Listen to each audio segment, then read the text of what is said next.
के सांसद ओम बिरला ने भामाशाह कृषि उपज मंडी विस्तार पर कहा, कोटा भामाशाह मंडी देश और एशिया की सबसे बड़ी अनाज मंडी है। आसपास के किसानों की उपज को उचित मूल्य भी मिलता है और प्रसंस्करण भी जल्दी होती है। राजस्थान के साथ साथ मध्य प्रदेश के कई जिलों के किसानों की फसल कोटा भामाशाह मंडी में आती है। जैसे जैसे किसानों की आवक बढ़ी है, किसानों को मंडी में समस्या आने लगी है, व्यापारियों को कठिनाई आने लगी है। मंडी के विस्तार के प्रयास हो रहे हैं। हमने मंडी के विस्तार के लिए जमीन आवंटन को स्वीकृति दी है। कोटा भामाशाह मंडी देश की और एशिया की सबसे बड़ी अनाज की मंडी है, जहां आसपास के किसानों की उपज को उचित मूल्य भी मिलता है और प्रोसेसिंग भी जल्दी होती है। लेकिन राजस्थान के साथ साथ मध्य प्रदेश के कई जिलों की किसानों की फसल लोगों के विश्वास भरोसे के कारण तो कोटा भामाशाह मंडी में आती है। पूर्व की मंडी को देखते हुए उस समय वर्तमान की हालत में मंडी काफी बड़ी थी, लेकिन जैसे जैसे किसानों की आवक बढ़ी, इस मंडी के अंदर किसानों को समस्या आने लगी, व्यापारियों को कठिनाई आने लगी। बहुत वर्षों से, लगातार 11 वर्षों से इस मंडी के विस्तार के लिए प्रयास चल रहे हैं।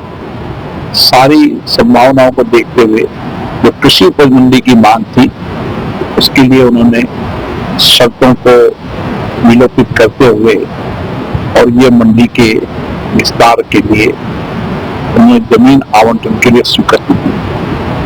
मुझे आशा है बहुत जल्दी ये जमीन कृषि उपज मंडी को मिलने के बाद हाड़ौती नहीं, हाड़ौती के आसपास मध्य प्रदेश के सभी जिलों की ये मंडी किसानों के आर्थिक बदलाव के लिए भी होगी।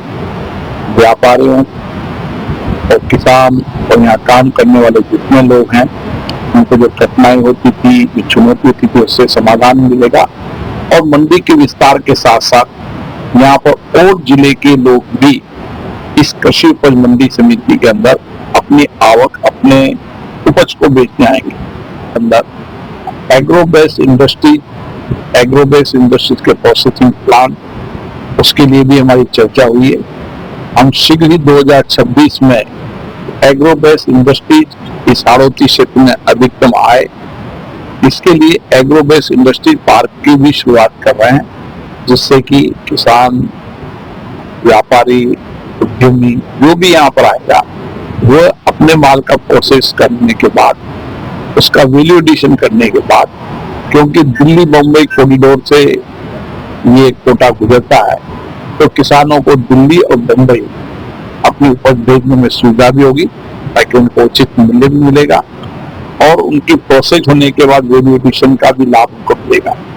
आर्थिक समृद्धि और खुशहाली के लिए बहुत महत्वपूर्ण कदम है। मैं सभी किसान, व्यापारियों में काम करने वाले सभी स्टेक होल्डर को बहुत बहुत शुभकामनाएं देता हूं।